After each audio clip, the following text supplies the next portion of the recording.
Makers of Weber's Bread present your all-star Western Theater. Drifting along, singing a song under a western moon.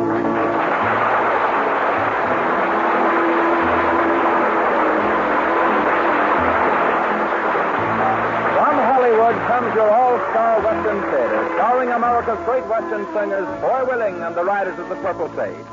Our guest today is the screen's outstanding Western star, Eddie Dean, and a story of the West prepared especially for him. My name is Cottonseed Clark, and here are the Riders of the Purple Sage. Here she comes, look at her roll. There she goes, beating that coal. Watch her fly, look at her sail. Let her by the fireball mail. Engineer, making up time. Tracks are clear, look at her climb. Like a hound, wagging his tail. Dallas bound, fireball mail. Watch her swerve, look at her sway. Get that curve out of the way. See that freight turn the rail. Bet she's late. Fireball mail.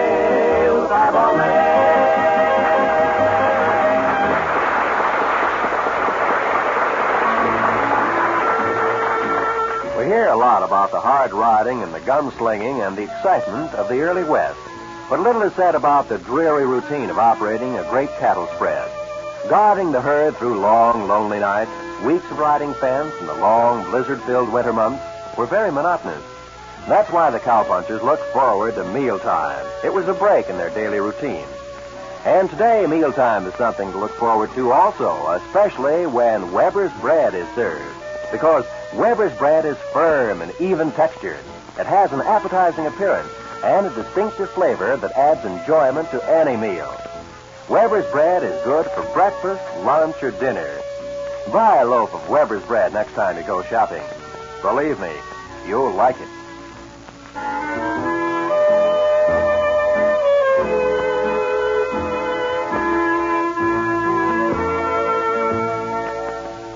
To each his own likes and dislikes in music, but it takes genuine sincerity and realness in a song to win the favor of the masses. Songs that are made to rhyme with blue and you, weary hearts and lots of little darlings here and there. That's the Western heart song, simplicity in words and music. The Riders of the Purple Sage clearly define the meaning as they sing, "No One to Cry To." No one to cry to, no one to say goodnight, no one to tell my troubles to, no one to sigh to, no one to hold me tight, no one to cheer me when I'm blue. I go home to my lonely room and find there's no one there. And each night I beg of you, please answer this one prayer and give me someone to cry to, someone to say I do, someone to whisper I love you.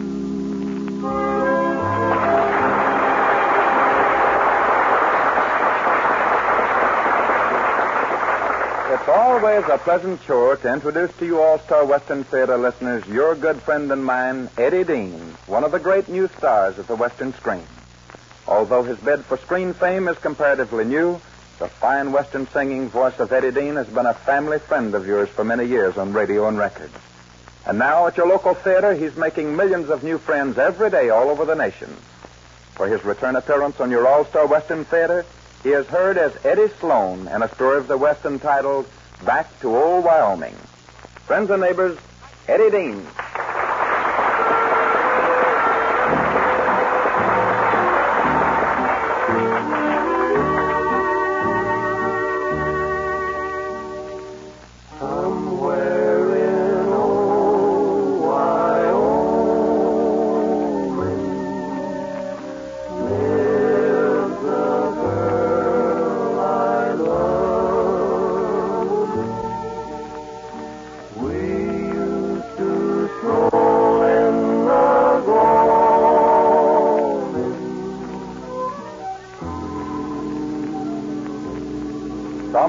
here in old Wyoming. June Bywaters has just returned from a school term in the East, as in and is enjoying a party dance given in her honor at her father's Rafter J Ranch. Although not the type to express his enthusiasm to any great extent, June's return is a very special event to Eddie Sloan, son of a wealthy neighboring rancher.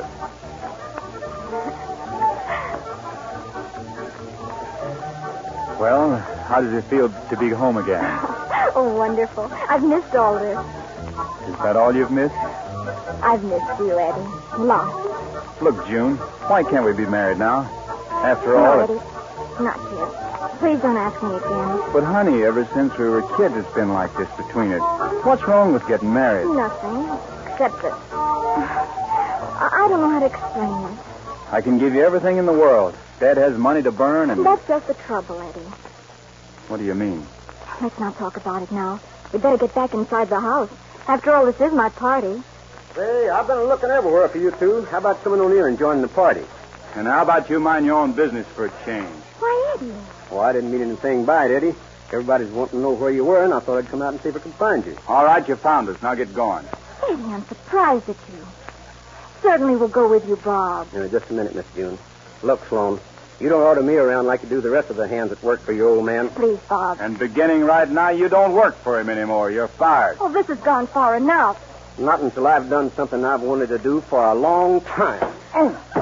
Bob, what do you mean? All right, Sloan, get up and fight. You won't get by with this. Then now's the time to prove I won't. Oh, Bob, please, don't hit him again. I'm sorry, Miss June, but I've been wanting to do that for a long time. And so has every other man on the ranch. Get up, Eddie. We're going inside. I'm not going anywhere. I don't blame you. Take me in, Bob.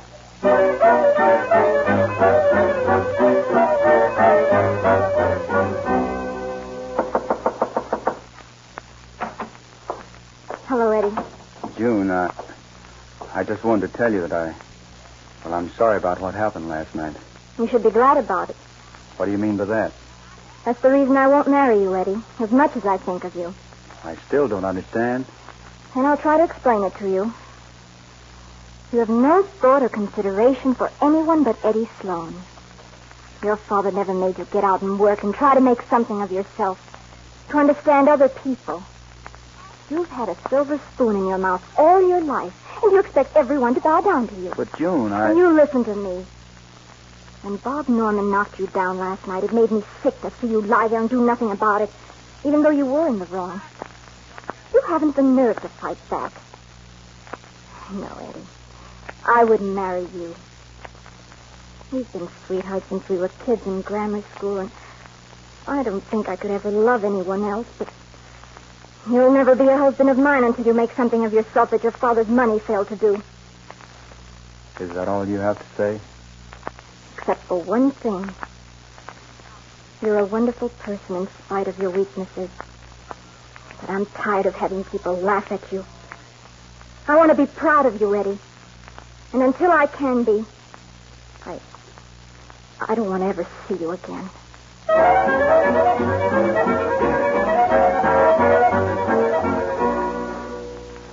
How's that new hand Sloan working out, Marty? Pretty good, boss. Claims to have been born and raised on a cattle ranch, but he's sure got a lot to learn.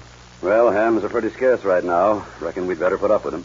You got to hand it to him, though. He'll tackle anything you give him. Does he get along with the other men? Oh, I reckon so. He doesn't have anything to do with them. He's always off by himself somewhere. Well, maybe he'll be all right. By the way, send a half a dozen men out on that Brandon job in the morning. We got to rush that work up a bit. All right, boss. In fact, I'd better go along myself. Report back to me when the job's done. Won't take more than a couple of days. Let me know when you get back. Right. Come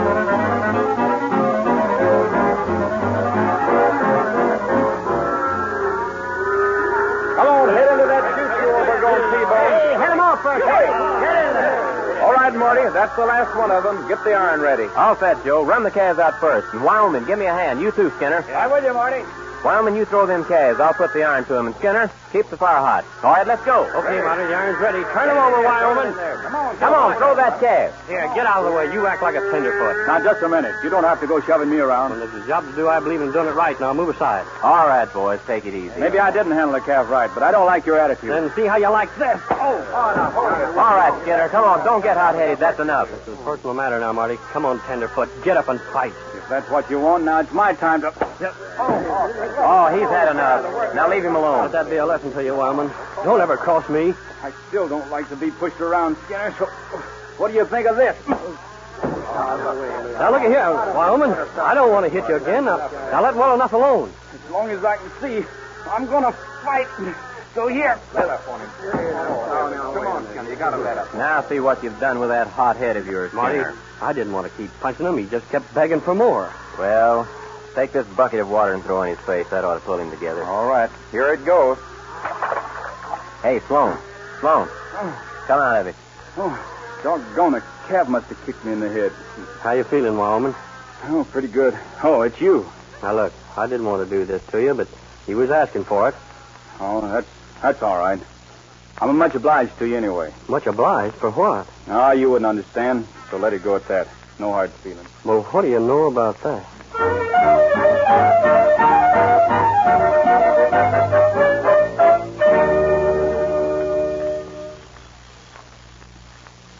How you feeling, Wyoming? Oh, hello, Marty. I feel all right. Chin's a little bit out of place. You want to come over and sit around the campfire with us for a while? No, I'll just lie here. I want to do a little thinking. You know, Wyoming, you're always off by yourself like this. The boys are beginning to think you don't go for their company very much. Oh, it isn't that. It's just... Well, I just figured that the best way to keep my mouth shut is to stay away from any excuse to open it. You see, Marty, I'm trying to learn to live around people all over again. But this time to do it right. I'm not sure, but I think I understand. Maybe you do. I might tell you about it someday. Tell me, why did you keep rushing Skinner today when you knew good and well you'd get knocked down again? I wanted to find out something. What, for instance? Two things. First, I wanted to see if I could take it. And second, I wanted to see how much pain there was to getting defeated. Well, you proved you could take it. And as for the pain, how about that? A little rough the first 3 times he hit me. But the 4th time, everything was mighty peaceful like. How about coming over with us? No, I'll just lie here and carry on with my thinking. One of the boys brought a guitar along. We might do a little singing. Well, that's different. In fact, I do a little singing myself. Good. Come on. Be right with you. Hello there, Wyoming. How you feeling? All right. Still got my teeth. We're on good terms, are we, Wyoming? Yeah, the best. Get out your guitar, Shorty. Eddie says he's a singer. Let's have some music. Now, don't build me up too much, Marty. I just said I like to sing. What'll it be, Eddie? Oh, I don't know. I'll start one and you boys join in with me. All right. Hit me a D on the guitar. Somewhere in old Wyoming lives a girl I love. We used to stroll in the gloaming under the stars above.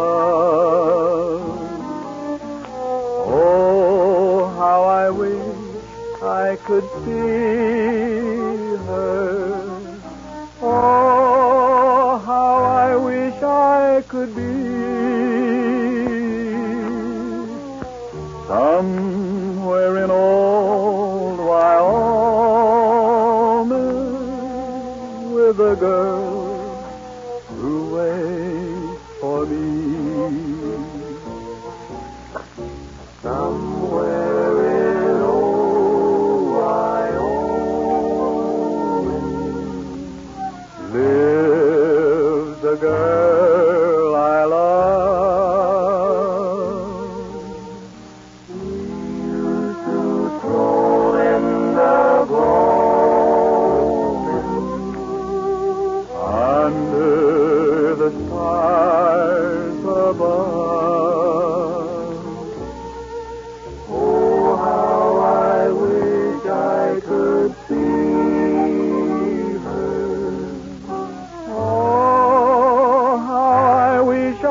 Could be somewhere in old Wyoming with a girl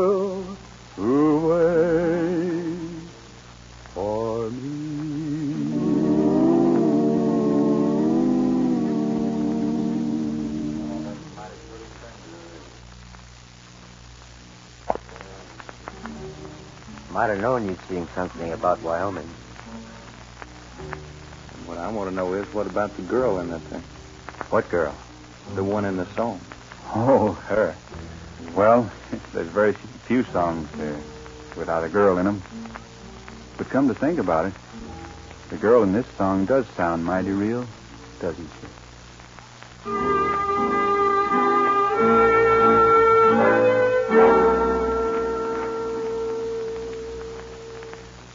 Well, boss, we got that branding job cleaned up and out of the way. Good. You can start to work getting the east section ready for market Monday morning. All right. See you later. Fine, Marty. And by the way, how'd Sloan make out? Great. I had quite a nice talk with him. The way I got him figured out, he's trying to educate himself to get along with people and learning to be a man at the same time. Well, I hope he makes a go of it. At least it's a good trait for a man to have.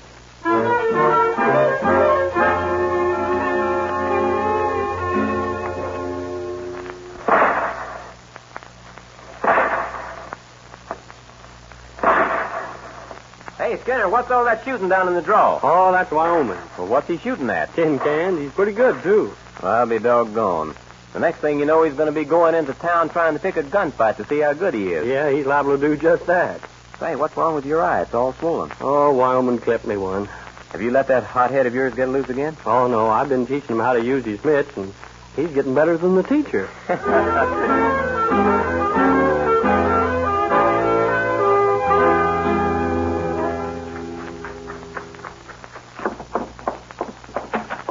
Say, boss, we got trouble. What's wrong? What's happened? I heard in the North Pasture has just been rustled. Not a head left. Now we got rustlers to contend with again. I thought they'd let up on this part of the country. You want me to round up the men? Yeah, and you'd better not waste any time. Leave a few men here, and then the rest of you see what you can do toward tracking them down.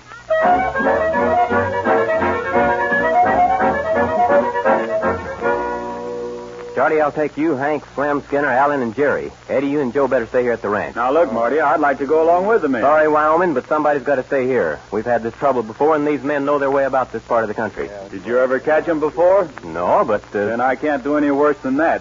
Look now, this isn't like going to town on Saturday. We'll let it go at that. You'll have to stay here. All right. Now, men, the only way those cattle could have been driven away from here is over Rocky Creek to the west. We'll cross and then scatter. They possibly split the herd in several directions. Let's get going.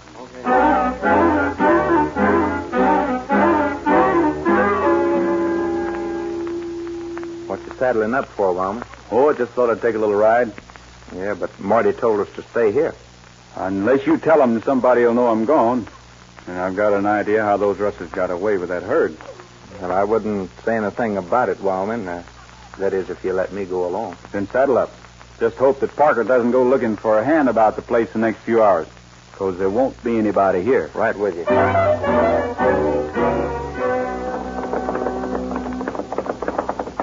Oh, boy, easy. Hold up there. Ooh. Well, Joe, here's where Marty and the boys crossed the Rocky Creek. Now what do we do? Well, there's no need to cross over, because Marty and the other men are covering that side. Well, there's no need to stay on this side. We ain't going to find a rustle herd on our own property. Then there's just one thing to do. I don't get you. Ride down the creek.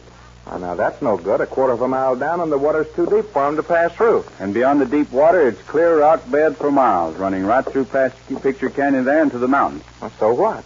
Well, wouldn't it be mighty easy to swim a herd through the short strip of water? By golly, you got something there. Well, come on, let's go. Get up, boy. Come on.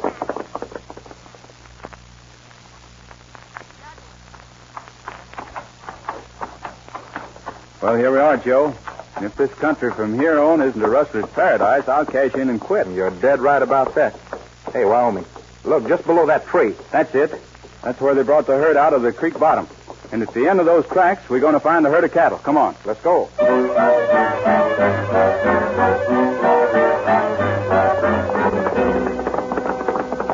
Oh, hold up there, boy.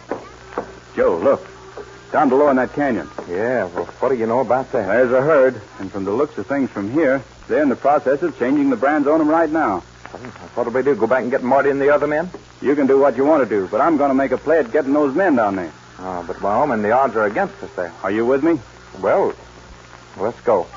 Now, we'll circle around and come in from the rear. My guess ain't wrong. They're paying more attention to branding cattle than they are at getting caught. You might have something there. Come on. We'd better ride easy, though.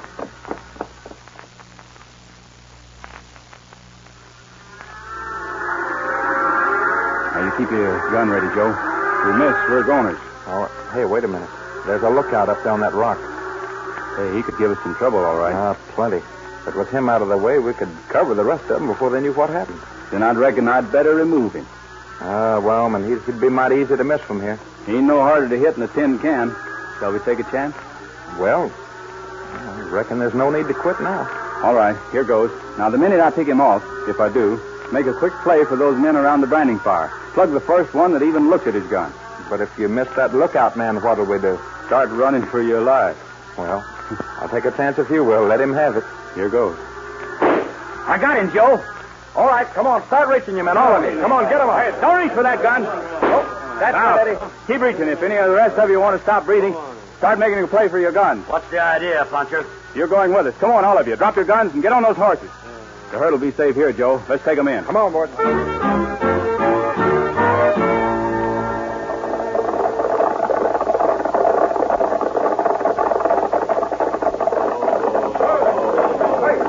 Well, Marty, did you find the herd? Not a trace of them, Wyoming. Reckon they made a clean getaway. Well, that's too bad. Is everything all right here? Oh, fine. Oh, by the way, there's 5 men over in the bunkhouse. They want to talk with you. 5 men? Who are they? Don't know. Strangers in these parts. Oh, maybe they're a bunch of cowhands on the loose looking for jobs. But I can't hire all of them. Let's go over and see them. Joe's been keeping them company till you got here. Uh-huh. Why would 5 men come looking for jobs at the same time? Can't hold us here like that. Hello there, Marty. Say, what is this? This, Marty, is your rustling party. Well, I'll be... What do you know?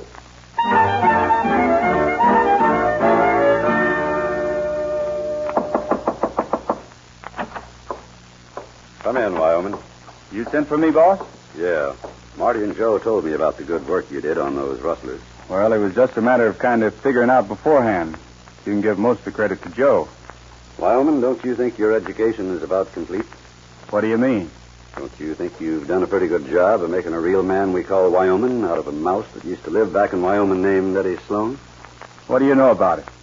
I've been checking up on you for a long time. In fact, I know your case history like a book. So what? As much as I hate to lose one of the best hands that ever set foot on this ranch, I'm going to suggest you go back to Wyoming and collect your reward for what you've made of yourself. She's waiting for you, Wyoming. Thank you, sir. Good luck to you. You've earned it.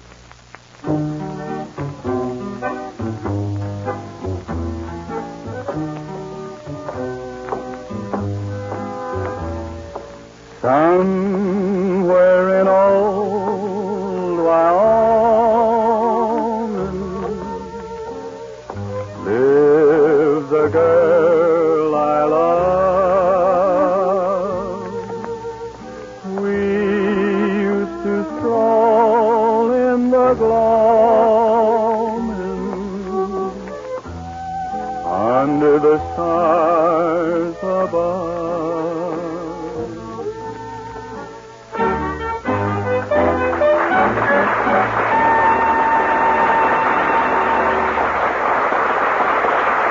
Thank you, Eddie Dean. It's been great having you as our guest once more. Heard with our guest star today was Helen Gerald as June, Foy Willing as Marty, Al Sloey as Gunner, and Garnet Marks as Parker. The latch string is out was a phrase that meant to walk right in the early ranch days. A cowpuncher on the roam looking for a new outfit to work for or just seeing what was beyond the next hill could almost always get food and shelter for himself and his horse in those days of easy Western hospitality. Well, things have changed since then, but hospitality is still a strong characteristic of the modern Westerner. And when they're having guests, many Southern California hostesses serve Weber's bread. Weber's bread is always good bread, makes good toast for breakfast, good sandwiches for lunch, and goes well when served with more elaborate meals. When you serve Weber's bread at mealtime or as an in-between snack if guests happen to drop over for the evening, you can be sure that hungry appetites will be satisfied because Weber's bread is always good bread. Remember to buy a loaf of Weber's bread in the blue gingham wrapper. The whole family will like it.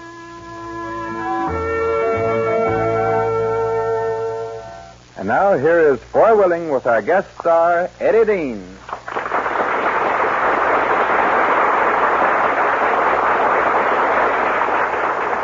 Well, Eddie, it's always nice having a good old Hopkins County, Texas boy like you as our guest star. It's always a pleasure to keep company with all you folks, Foy. Now, if I have any influence with you, how about another one of those Western songs by the Riders of Purple Sage?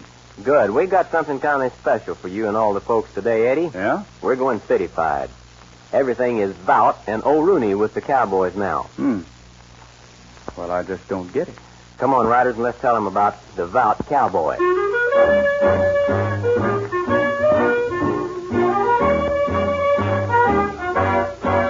Way down along the Alamo lived a Vout cowboy, just a real hit Joe. He used to hit the trail with a beat, and what he was singing to the hoof and meat was strictly a diller, a hillbilly killer from old Amarillo.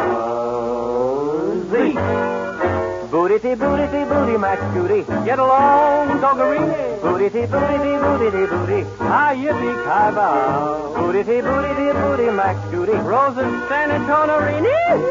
Every evening he'd be riding it out. At dawn, he just rolled out his sack. Morning was no time to get solid jack. Why, he would wait until it was right. And he knew the right time had to be at night. He's strictly a diller, a hillbilly killer.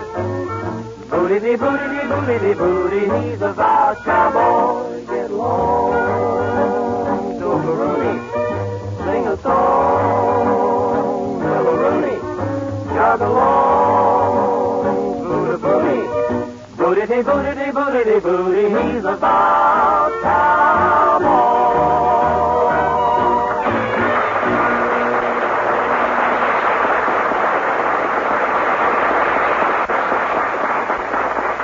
Drifting along, singing a song under a western moon.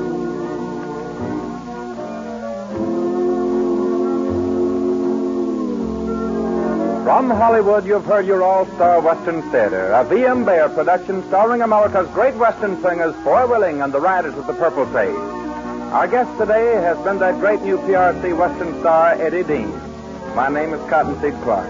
The Riders of the Purple Sage appeared through the courtesy of Republic Pictures, their latest all-color Western being Out California Way. Next week, another great star of the West and the story of the West.